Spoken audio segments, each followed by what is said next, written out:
पुढील कार्यक्रम प्रसारित करणारे आहेत जॉयस्मेर मिनिस्ट्रीचे मित्र आणि भागीदार.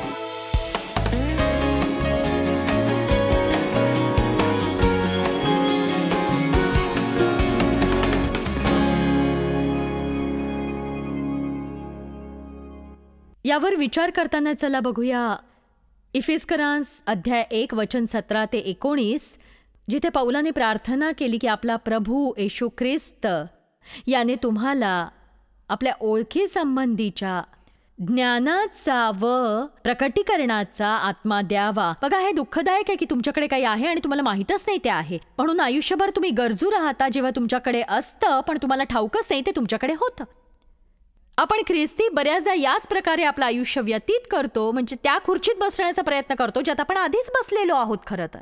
आणि मग आपण खूप कठोर परिश्रम करतो, म्हणजे आपली वागणूक सुधारणं, योग्य ते करणं, योग्य तसं वागणं. पण सत्य असं आहे की आपण आधीच देवाबरोबर योग्य बनवले गेले आहोत. आपल्याकडे नीतिमत्ता आहे आपल्या आत्म्यात, आणि जर आपण विश्वास ठेवला की आपण देवाबरोबर योग्य आहोत, मग साहजिकच नीतिमत्वाच्या मुळाचे फळ चांगल्या गोष्टी आणि चांगली वागणूक प्रगट करेल.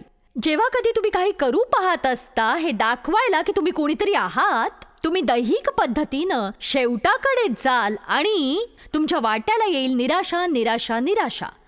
प्रथम तुम्ही हे शिकायला हवं की तुम्ही ख्रिस्तात कोण आहात, तुमचा वारसा हक्क काय आहे.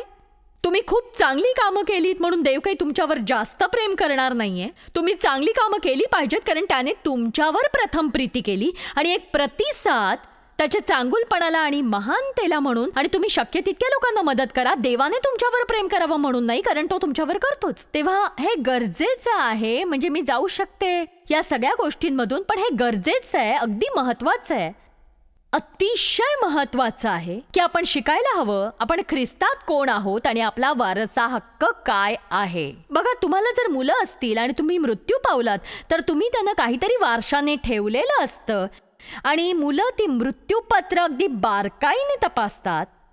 म्हणजे अगदी भिंग लावून शोधतात की त्यात काय आहे. आणि जर एखाद्याला, म्हणजे समजा तुम्हाला मिळाली एका वकिलाकडून नोटीस की अमुक अमुकाने त्याच्या मृत्यूपत्रात तुमचं नाव टाकलंय, तुम्ही ते मिळवायला जाता, तिथे मृत्यूपत्राचं वाचन केलं जातं आणि तुम्ही शोध घेता की तुमचं नक्की काय आहे, आणि तुम्ही खात्री करता की तुम्ही त्यातलं काही चुकवलं नाही ना. बघा, आपणही याच प्रकारच्या परिस्थितीत आहोत. येशूनं कार्य केलं, आपल्यासाठी सगळ्या गोष्टी प्राप्त केल्या, जसे पालक कधी कधी करतात आणि नंतर त्यांच्या मुलांसाठी ठेवून जातात. बरं, त्याने त्याच्या मुलांसाठी ठेवलंय. आपल्याला खात्री करायची आहे की आपण ते मृत्यूपत्र वाचतोय, याचा अर्थ आपण शिकतोय की आपण ख्रिस्तामध्ये कोण आहोत. तेव्हा पौल म्हणतो, प्रथम मी इच्छितो की तुम्ही देवाला ओळखावं, आणि मला वाटतं आपण हे जाणून घ्यावं की आपण देवाला ओळखतो. येशू यासाठी मरण पावला नाही की आपल्याकडे धर्म असावा, तो यासाठी मरण पावला की आपले व्यक्तिगत नातेसंबंध असतील देवाबरोबर ख्रिस्ताद्वारे. तुम्ही देवाशी बोलू शकता, देवाचं ऐकू शकता, तो तुमच्याबरोबर बोलू शकतो. एक संभाषणयुक्त नातेसंबंध सर्वसमर्थ देवासोबत. आपण जाणून घ्यायला हवा वारसा हक्क, जाणून घ्यायला हवा सामर्थ्य जे आपल्यासाठी उपलब्ध आहे ख्रिस्ताद्वारे. आता मी तुम्हाला काही गोष्टी सांगण्याचा प्रयत्न करणार आहे ज्याची आपण देवाकडून अपेक्षा करू शकतो त्या वारसा हक्काचा भाग म्हणून. आणि आज मी तुमच्याशी बोलू इच्छिते यहोवा इरियेबद्दल. परमेश्वर आपला पुरवठा करणार आहे, आणि तो आपल्याला ज्याची गरज आहे त्याचाच पुरवठा करत नाही, आपली बिलं भरणं किंवा अन्न किंवा त्या सदृश्य गोष्टी. तर तो पुरवतो मूलतः काहीही ज्याची आपल्याला गरज आहे, कधीही जेव्हा आपल्याला गरज आहे, जितकी अधिक आपल्याला गरज आहे तितकी. आणि आपण सवय लावून घ्यायला हवी देवाकडे प्रथम जाण्याची, आणि लोकांवर अवलंबून न राहण्याची, आणि सरकारवर अवलंबून न राहण्याची, आणि आपल्या कामावरही किंवा अगदी आपल्या निवृत्तीच्या फंडावरही अवलंबून राहण्याची गरज नाही. देवावर अवलंबून राहायला हवं आपण. ते जाणून घेऊन त्याला तशी स्पष्ट कल्पना द्या, देवा मी तुझ्यावर अवलंबून आहे, माझा कल तुझ्याकडे, माझा भरोसा तुझ्यावर आहे, कारण मला माहिती आहे या जगातील सगळं काही खूपच अस्थिर आहे. आणि अर्थातच तुमच्यातील बरेच जण या मिशिगन भागातले, कारण ऑटोमोबाईल उद्योग इथला केंद्रबिंदू आहे, आणि आर्थिक घसरणीमुळे आणि खास करून या उद्योगाला फटका बसल्यामुळे मला माहिती आहे तुमच्यातले बरेच जण खूप लवकरच हा अनुभव घेणार आहेत की कसा तुमचा ज्यावर विश्वास आहे अचानक तिथे काहीच नसणार आहे.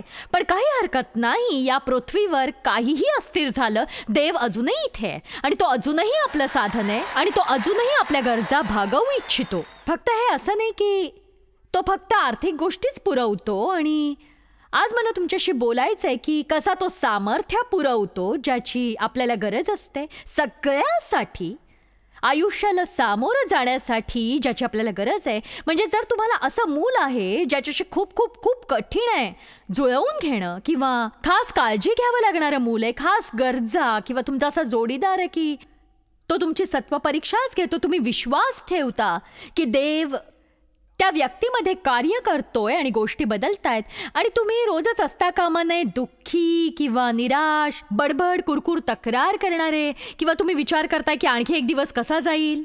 जर तुम्ही त्या परिस्थितीत आहात, ही देवाची इच्छा आहे तुमच्यासाठी की तिथेच राहा, आणि मग 100% विश्वास ठेवा की देव तुम्हाला देईल प्रत्येक प्रकारची ताकद, क्षमता, सामर्थ्य तिथे टिकून राहण्यासाठी. तुम्ही तिथे असणं गरजेचं आहे आनंदाने.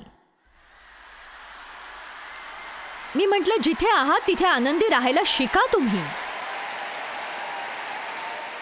जिथे आहात तिथे आनंदी राहायला शिका तुम्ही.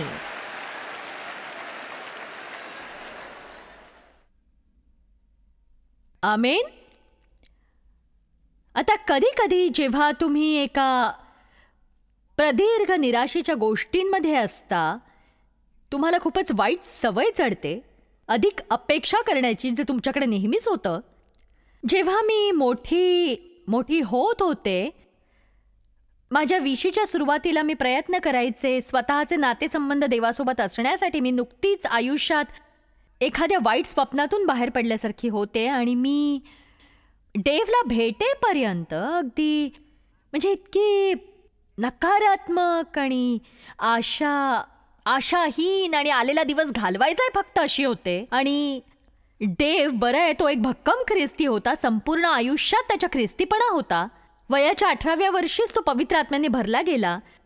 खरोखर देवावर प्रेम करायचा तो. त्यावेळी 26 वर्षाचा होता, त्याला लग्न करायचं होतं, आणि म्हणूनच तो मुली शोधत होता. अनेक मुलींना भेटत होता. मी भेटले आणि फासला खरंच तो.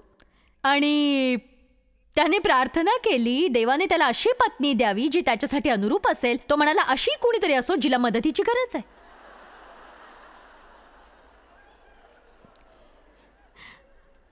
आणि हे सगळं इतक्या पटकन घडलं. म्हणजे आम्ही 5 वेळा भेटलो आणि लग्न केलं. मी असं करण्याचा सल्ला देणार नाही, पण आमच्या बाबतीत मी पटकन लग्न केलं. म्हणजे देवला कळू नये की त्याला काय मिळालंय नक्की.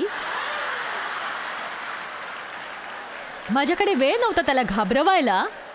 आणि आमच्या लग्नाला 3 आठवडे झाले असतील. तो मला म्हणाला तुला झालंय तरी काय.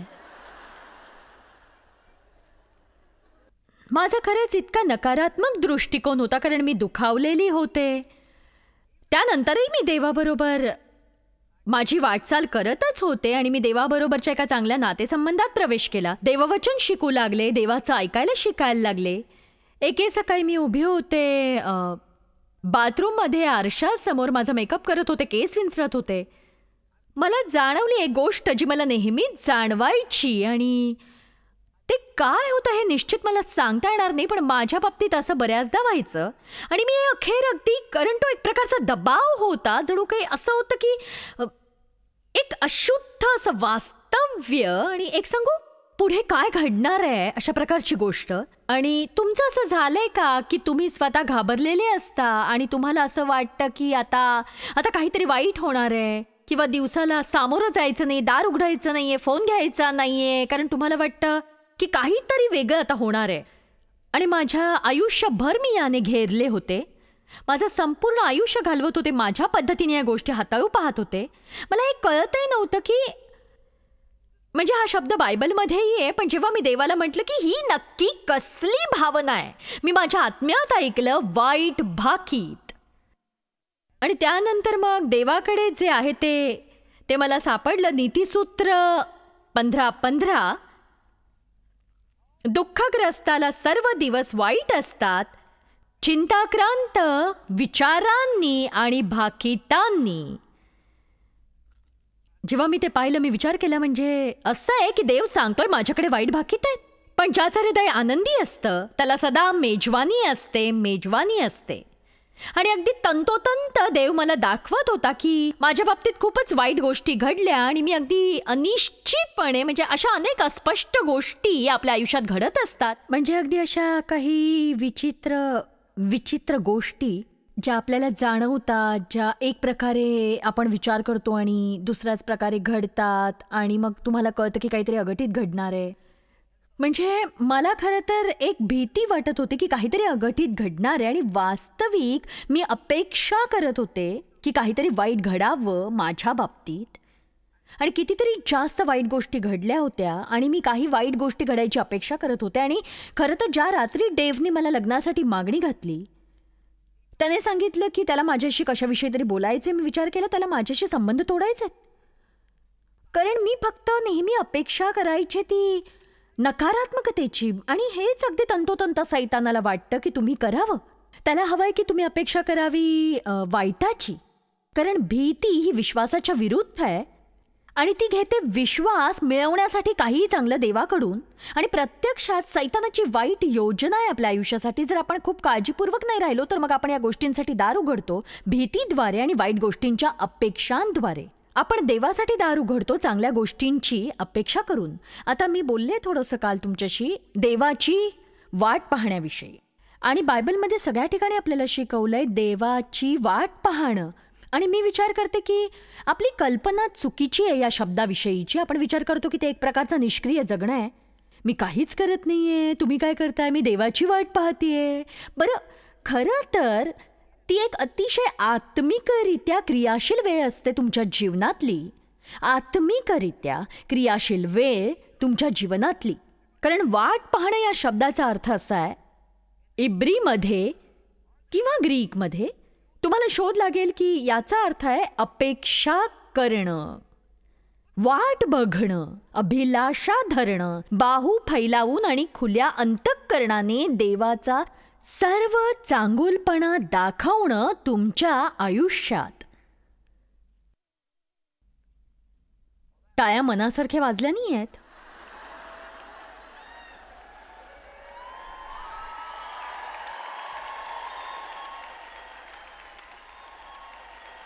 जर एखाद्याने तुम्हाला सांगितलं की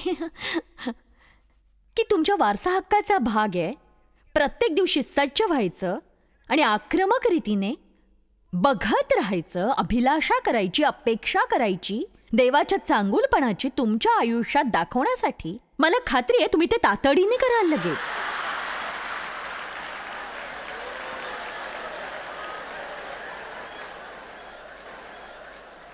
मला वाटतं प्रत्येकाने मनात म्हणावं काहीतरी चांगलं घडणार आहे माझ्या बाबतीत. आणि दुसरी गोष्ट, तुम्ही सवय लावा ही गोष्ट म्हणायची की देव माझ्या आयुष्यात कार्य करतोय अगदी आत्ता. कारण बघा, आपल्या आयुष्याला यामुळे कलाटणी मिळेल आणि हा परिणाम आहे जो देव खूप दिवसापासून करतोय तुमच्या जीवनात. तेव्हा फक्त तुम्ही पाहत नाही आहात किंवा तुम्हाला काही जाणवत नाहीये, म्हणजे असं नाही की देव कार्य करत नाहीये. देव नेहमीच आपल्या जीवनात कार्य करतो. जोवर आपण प्रार्थना करतो आणि विश्वास ठेवतो, देव कार्य करत असतो. आपण शिकायला हवं आत्म्यात बघणं. आपण शिकायला हवं आत्मिक दृष्टीने पाहणं. नक्कीच. चला बघूया देवाची वाट पाहण्यावरची काही वचनं. स्तोत्रसंहिता अध्याय 62 वचन 1.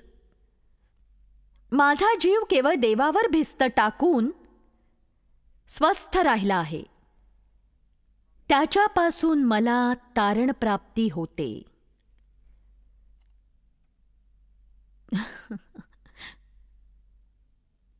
तुमची कुणावर भिस्त आहे? सरकारवर? तुमच्या मित्रांवर? देवानं तुम्हाला निर्माण केलं नाही अवलंबून राहण्यासाठी. बऱ्याचशा इतर लोकांवर आणि बऱ्याचशा गोष्टींवर त्याला वाटतं की आपण त्याच्यावर अवलंबून राहावं आणि त्याची इच्छा आहे की आपण त्याला आपल्यात कार्य करू द्यावं आणि कराव्यात महान गोष्टी त्यापेक्षा ज्याची आपण कधीही कल्पनाही करणं शक्य नाही. पण तुम्ही सतत देवाची अपेक्षा करणारे असा, जेणेकरून तुम्ही असाल जे फिलिप्पिकरांस 4 म्हणतं, स्वावलंबी, पुरेसे संपन्न, कसलीही अपेक्षा न बाळगता. आमीन. स्वावलंबी, पुरेसे संपन्न, कसलीही अपेक्षा न बाळगता आणि भरभरून वाहणारी विपुलता तुमच्या आयुष्यात, तेव्हा तुमच्या गरजा भागतात आणि तुम्ही गरजा भागवणारे बनू शकता. आमीन. स्तोत्रसंहिता 62 वचन 5-6. हे माझ्या जीवा, तू केवळ देवावर भिस्त टाकून स्वस्थ रहा, कारण माझी आशापूर्ती करणारा तो आहे. बघा, काहीतरी वाईटाची आपण अपेक्षा करतो तेव्हा आपली अपेक्षा सैतानाकडून असते, आणि काहीतरी चांगल्याची अपेक्षा आपण करतो तेव्हा आपली अपेक्षा देवाकडून असते, कारण देव चांगला आहे. तो जे काही करतो ते चांगलंच करतो, ते अद्भुतच असतं. बघा, काहीतरी चांगलं घडणारच आहे आज आपल्या बाबतीत. एखादा कुणीतरी असं मनातल्या मनात म्हणत असेल, बघूया घडतंय का आपल्या बाबतीत काही चांगलं. तुम्ही अर्धा भरलेला पेला पाहत नाही, रिकामाच पेला तुमच्या नजरेस पडतो, हो की नाही? प्रत्येक गोष्ट नकारात्मकतेने पाहता. एक सांगू का, जर मी म्हटलं काहीतरी चांगलं घडणार आहे आज आपल्या बाबतीत आणि काहीच नव्हता, दिवस संपला, पूर्ण दिवस त्रासदायक झाला, तरी मी सकाळी उठते काहीतरी चांगलं घडणार आहे अपेक्षेने. दुसऱ्या दिवशी सुद्धा मी पुन्हा म्हणते की आज काहीतरी चांगलं घडणार आहे माझ्या बाबतीत, कारण मला माहिती आहे घडणारी प्रत्येक गोष्ट जी देव देतो आणि सादर करतो ही कितीतरी सर्वोत्तम आहे सैतानापेक्षा. आणि त्याच्या शब्दाचा प्रवेश प्रकाश आणतो, आणि जेव्हा प्रकाश असतो तेव्हा अंधाराला जावं लागतं. जिथे जीवन असतं तिथे मरणाला जावं लागतं. त्यामुळे आपण आधीच युद्ध जिंकलेलं आहे. आपण फक्त काही झुंजी लढतो, आणि त्याही योग्य पद्धतीने.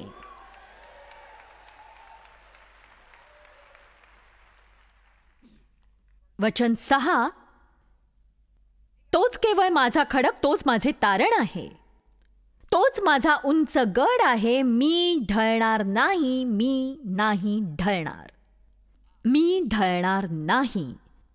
23 वर्षांपूर्वी मी हे पुस्तक पहिल्यांदा वाचलं, अँड्र्यू मरेचं, ज्याचं नाव आहे the believers secret of waiting on God. आणि हे तेव्हा मी पहिल्यांदा शिकले की देवावर भिस्त टाकणं म्हणजे निष्क्रिय असणं नाहीये. मी केवळ देवावर भिस्त टाकतेय. ठीक आहे, तुझी परिस्थिती कशी आहे जॉयस, तू काय करतेस, मी देवावर अवलंबून आहे. बघा, आपण कसा विचार करतो त्यावर आहे. म्हणजे कुणी तुम्हाला विचारलं काय करताय, देवावर अवलंबून आहे, तो बघेल काय करायचं ते. पण नाही, हे चुकीचं आहे. तुम्ही आत्मिकरित्या क्रियाशील असणं सुद्धा तितकंच महत्वाचं आहे. जिथे तुम्ही तुमच्या हृदयाने आणि तुमच्या संभाषणातून, तुमच्या प्रार्थनेच्या वेळी अपेक्षा करता देवाची काहीतरी करण्यासाठी तुमच्या आयुष्यात अद्भुत रीतीने प्रत्येक क्षणी, प्रत्येक दिवशी मी देवाची अपेक्षा करते. माझ्या सुनेला 4 आठवड्यात बाळ होईल, आणि ती वाट पाहतीये. बरं का, पाळणा तयार आहे. मोठ्या मुलाला माझा मुलगा सांभाळेल, तो 2 वर्षांचा आहे.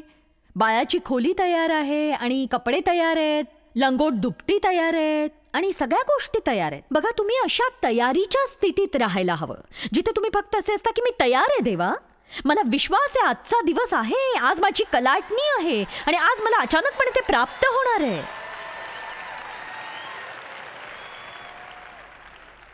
हे असं काहीतरी नकारात्मक बोलू नका तुम्ही. कुणास ठाऊक मला कधी नोकरी मिळेल, कुणास ठाऊक, मला वाटतं मला माझं घर गमवावं लागेल, कुणास ठाऊक. एक सांगू का, शत्रूला आवडतं आपल्या बाबतीत करारात यायला, त्याला आवडतं. मी सांगितलं ना की माझी पाठ दुखावली गेली होती 2 महिन्यांपूर्वी. अक्षरशः फेब्रुवारीपासून 1 आठवड्यापर्यंत माझी पाठ दुखावलेली होती, आणि रोज म्हणजे सगळ्या परिस्थितीत मला तपासण्या कराव्या लागायच्या. आणि एक सांगू की MRIs आणि बोन स्कॅन्स आणि एक सांगू वेगवेगळ्या गोष्टी. मला 20 वर्षापूर्वी कॅन्सर झाला होता, तेव्हा ब्रेस्ट कॅन्सर झाला होता 20 वर्षांपूर्वी. मला कसलाही त्रास नव्हता त्यानंतर, पण प्रत्येक वेळी मला कुठेतरी दुखायचं. आणि बघा, कधीही मला कुठे दुखायला लागलं की सगळ्या गोष्टीचा एक्सरे हवा असायचा, ज्यात त्यांना काही सापडू शकेल. आणि साधारणपणे शरीराकडे पाहिलं, डोक्यापासून पायापर्यंत, तर काही ना काहीतरी सापडतंच ना. आणि एक सांगू, काहीतरी छोटीशी कमतरता. आणि मग मला माझे बोन स्कॅन्स परत मिळाले, आणि ते म्हणाले की एक सांगू का, नाही, कॅन्सर नाही आहे, त्यासारखं काही नाही आहे, पण डॉक्टर म्हणाले की तुला अतिशय वाईट पद्धतीचा संधिवात आहे तुझ्या खांद्यांमध्ये, नितंबांमध्ये, गुडघ्यामध्ये आणि तुझ्या पाठी. आता तुम्ही हताश होऊन असं म्हणू शकता, ओ म्हणजे आजपासून 1 वर्षांनी मी चालूही शकणार नाही. आणि बघा, एकतर माझे खांदे दुखत नव्हते, माझे गुडघेही दुखत नव्हते, माझी पाठ दुखत होती नक्कीच. पण मग मी दुसऱ्या डॉक्टरला, जो माझा मित्र होता, त्याला मी विचारलं की याचा नक्की अर्थ तरी काय आहे रे. तो म्हणाला, याचा नक्की अर्थ आहे तू म्हातारी होतेस. आणि मग आता बघा कसं आहे, केवळ एक सांगू का, इथे बघा आपण काय करतो ते नीट ऐका. बघा आता मी म्हणू शकते, हो मला माहिती आहे की मला असा निकृष्ट दर्जाचा संधिवात आहे, आणि काय सांगू तुम्हाला, म्हणजे त्यामुळे तुमची हाडं इतकी ठिसूळ होतात, काही पर्यायच नाहीये तिथे. बापरे, इतकं वाईट संधिवात. आणि मग सांगू काय होतं, अचानकपणे मला माझा रिपोर्ट मिळतो ज्यात मला हा रोग झालेला असतो आणि त्याची मोठी समस्या झालेली असते. मग मी काय ठरवलं माहितीये, माझी हाडं ठिसूळ झालेली नाहीयेत, उलट ती आणखी मजबूत झाली आहेत ख्रिस्तामध्ये.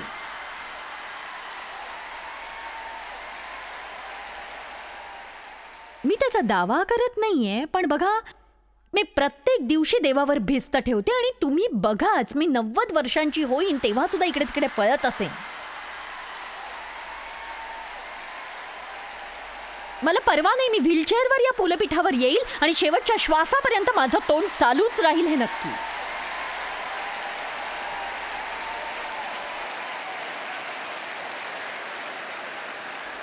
बघा मी निर्धार असलेल्या लोकांपैकी, आणि मला कळलंय असं काही नसतं, असं काही नसतं जे तुम्ही पार करू शकत नाही, जर देव तुमच्या बाजूने असेल तर.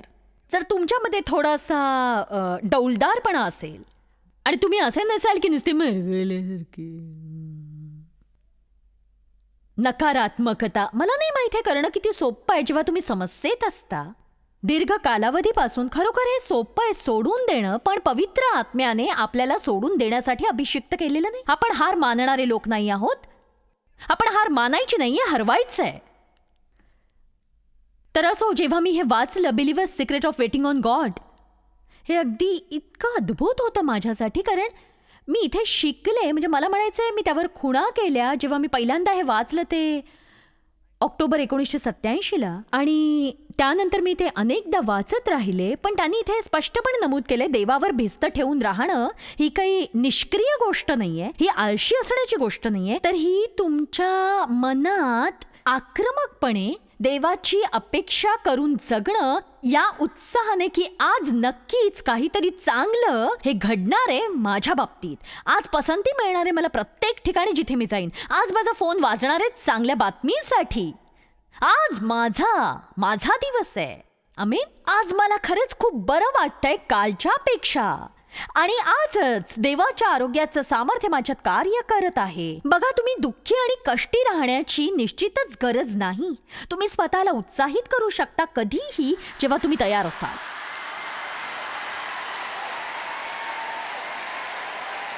आक्रमकरित्या अपेक्षा करणं देवाची विपुलपणे पुरवण्यासाठी ज्या सगळ्याची आपल्याला गरज आहे. आणि मला ही म्हण आवडते, अँड्र्यू मरे वापरतात या पुस्तकात. ते म्हणतात, आपण करायला हवी पवित्र अपेक्षा.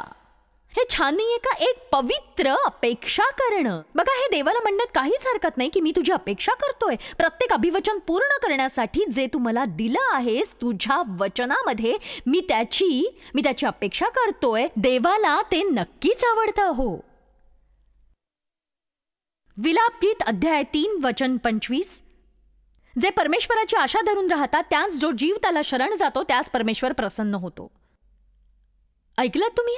परमेश्वर प्रसन्न होतो त्यांच्यावर जे आशा धरून राहतात आणि त्याला शरण जातात, त्यांच्यावर जे त्याचा शोध घेतात त्याचा आणि त्याच्यासाठी, आणि हक्काने त्याला मागतात त्यांच्या गरजेनुसार आणि अधिकाराने. तुम्हाला देवाकडे जाण्याचा अधिकार का आहे? कारण वचनाची तुम्हाला गरज आहे आणि तुमच्याकडे वचन आहे.